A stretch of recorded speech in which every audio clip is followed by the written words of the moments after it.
Drame à Thiès, Fatou Kiné, 2 morts enregistrés suite à l'effondrement d'un minaret. Vous l'avez dit, 2 morts, c'est à la cité Senghor de Thiès.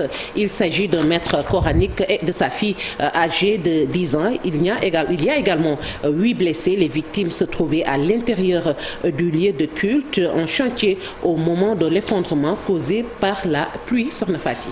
Et puis, affaire François Mancabou, Fatou Kiné, les causes de la mort connues. Il s'agit bien sûr d'une fracture des vertèbres cérébrales. C'est ce qu'a révélé le journal Les Échos dans son édition du jour.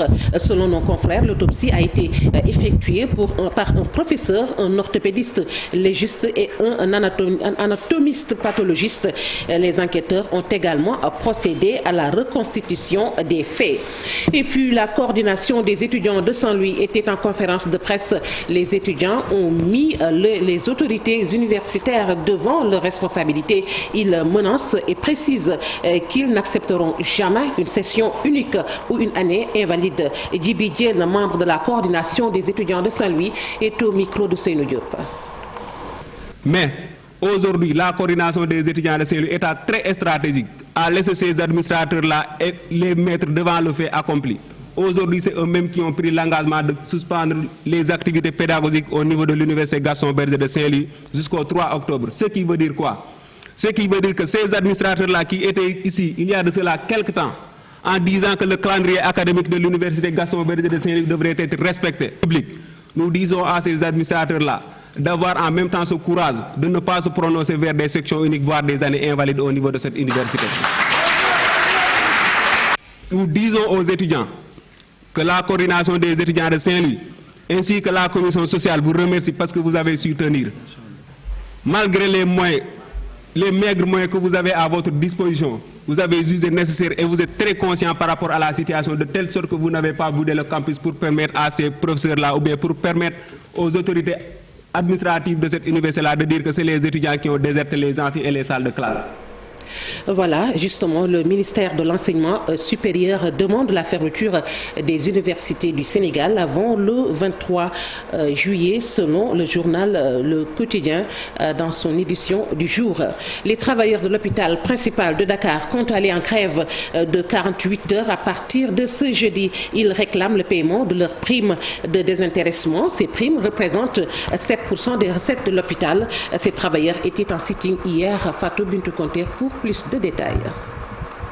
Les travailleurs civils de l'hôpital principal de Dakar seront en grève de 48 heures à partir de ce jeudi. Une décision des syndicalistes qui faisaient un sitting ce mardi. Si jamais donc, la situation n'est pas réglée, nous allons décréter un mouvement de grève de 48 heures à partir de ce jeudi. Les syndicalistes dénoncent jusqu'à leur dernière énergie le non-paiement de leur prime d'intéressement qui devait se faire depuis le mois de janvier. Que la prime devait être payée à partir du mois de janvier.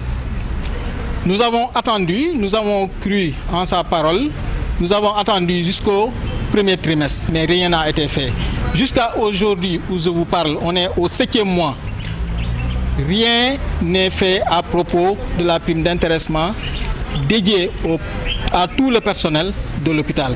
Et nous jugeons que trop attendu et rien n'a été fait, raison pour laquelle aujourd'hui nous sommes sortis pour manifester notre mécontentement, notre désaccord par rapport à ce qui se passe concernant la prime d'intéressement. Une prime qui représente 7% des recettes de l'hôpital et qui doit être reversée au personnel.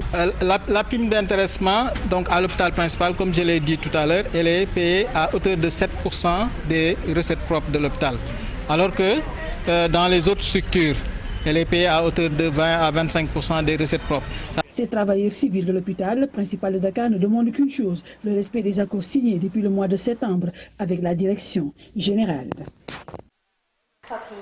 Conté, merci. Le président de la République, par décret en date du 30 juin, a décidé d'augmenter les pensions de retraite et les pensions militaires d'invalidité à compter du 1er juillet, comme suit. Une augmentation de 25% pour la hiérarchie E, 15% pour la hiérarchie D et C, 12% pour la hiérarchie B et 100% pour la hiérarchie A. Sokhna Fati.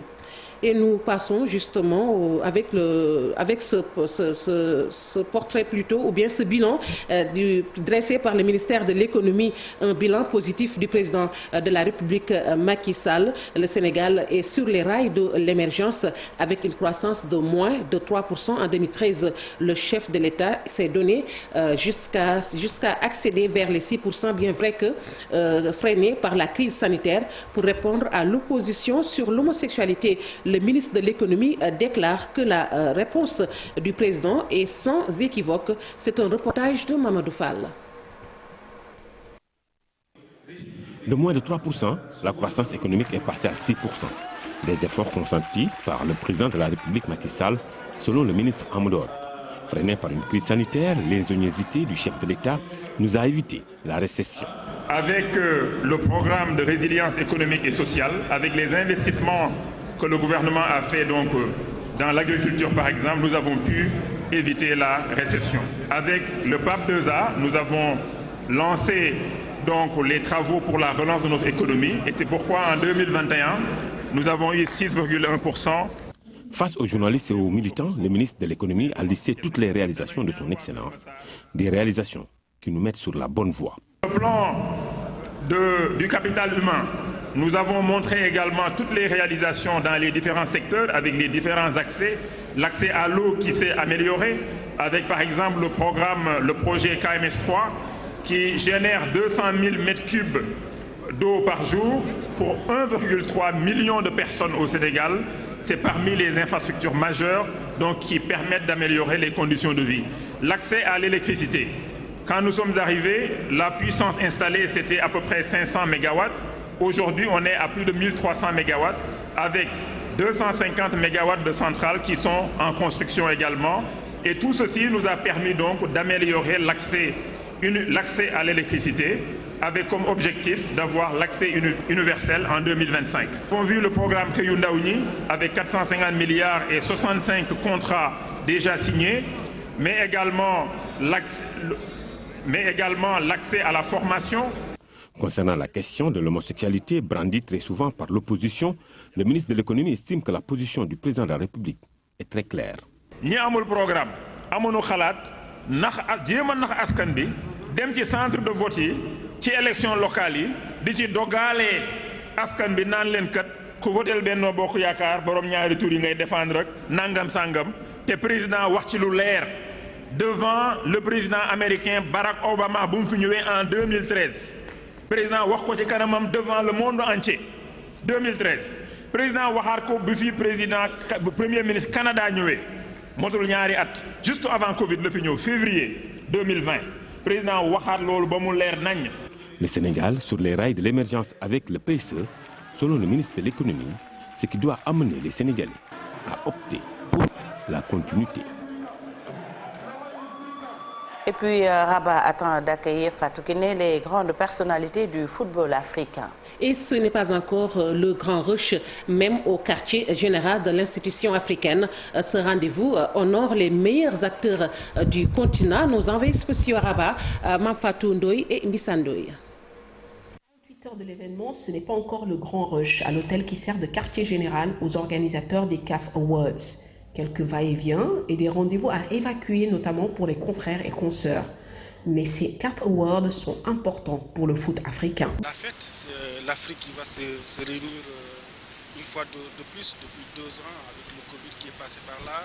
On n'a pas eu les awards du football africain. De suspense, il n'y en a pas vraiment quant au futur vainqueur. Il n'y a pas de doute à avoir sur le vainqueur du trophée du meilleur joueur africain. Sadio Mané a tellement fait, aussi bien sur le terrain que dans le social. Il a aussi bien fait comme être humain. C'est simple. Sadio Mané va le gagner. 2022, l'année du Sénégal, à coup sûr. Si on parle de football en Afrique, c'est tellement clair que c'est le Sénégal. Le Sénégal a bien fait les choses. Ce que j'admire dans cette équipe, c'est l'unité. Quand les Lions ont gagné la Coupe en janvier dernier au Cameroun, ce que j'ai vu, c'est l'unité. c'est l'année des Lions, c'est l'année du Sénégal, c'est une consécration pour le football sénégalais. Le football sénégalais, ce n'est pas seulement l'équipe nationale, c'est la formation, Djambars, Génération Foot. Sadio Mané, c'est le fruit de ça. Quand on voit l'équipe championne d'Afrique, il y a 4 ou 5 joueurs qui ont été formés dans ces centres de formation. Et ça donne le résultat dans le Sénégal triomphant, c'est le football africain. Les nominés, notamment dans les catégories meilleurs sélectionneurs, meilleurs joueurs et meilleures joueuses de l'année, doivent déjà faire face à la presse ce mercredi après-midi. Merci beaucoup, Fatou Ndoye. Sonafati, c'est tout pour les actualités nationales. Merci beaucoup, Fatou Kinedem. Même si tu es loin de Chérif, tu ne peux pas faire ton journal en paix puisqu'il ne te laisse pas tranquille. Mais bon, c'est ton ami. Passons à l'actualité internationale.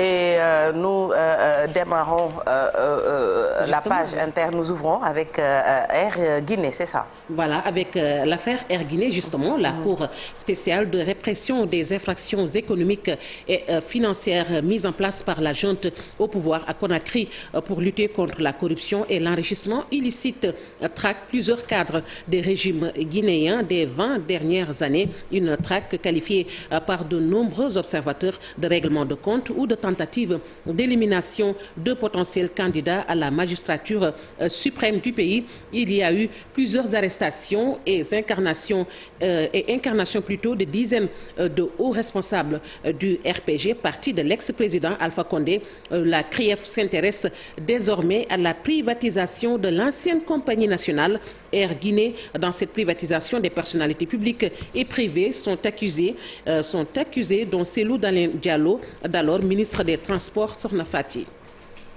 Et nous irons en Tunisie où le chef d'Ennahda, du leader du parti tunisien à influence islamiste Rached Ghannouchi, interrogé par le pôle antiterroriste hier mardi alors qu'il était président du Parlement dissous par le chef de l'État tunisien le 25 juin. Ghannouchi est soupçonné de blanchiment d'argent et de financement du terrorisme. Il est interrogé sur ses liens avec l'association caritative Niman, proche du parti islamiste. Le cabinet de l'émir du Qatar lui aurait accordé des financements via cette association, soit des sommes qui auraient servi à financer le parti islamiste et à enrichir son chef. L'Europe et le Maghreb fortement frappés par la canicule. Nombreux sont les forêts qui continuent de brûler en France, en Europe, en Espagne, au Portugal, en Grèce, en Albanie ou encore au Royaume-Uni. Les pompiers sont sur le qui-vive pour circonscrire des feux qui menacent la destruction, les habitations et contraignent les autorités à procéder à des évacuations. Le Maghreb est lui aussi confronté à un épisode d'extrême chaleur. Le Maroc, où des feux se sont déjà déclarés, s'apprête à vivre une période météorologique à haut risque. Le taux de mortalité par overdose a fortement augmenté aux États-Unis durant la crise du Covid-19, notamment chez les Afro-Américains. C'est les Afro-Américains, autant pour moi, selon une étude des autorités sanitaires américaines, 44% entre 2019 et 2010. Au total, les États-Unis ont enregistré plus de 91 000 décès par overdose en 2020. Pour 2021, les chiffres provisoires montrent que la barre des 100 000 décès a été dépassée. Et nous parlons sport avec le championnat du monde d'athlétisme 2022. Ce monsieur, sur ces images, son nom est El Bakali, Soufiane El Bakali, c'est son nom, sacré champion olympique à Tokyo. L'été dernier, le Marocain a mis la main sur l'or mondial lors de la finale du 3000 steeple à Eugène aux États-Unis. Il a de nouveau dominé dans cette discipline où le Kenya dictait plutôt sa loi depuis plus de 30 ans.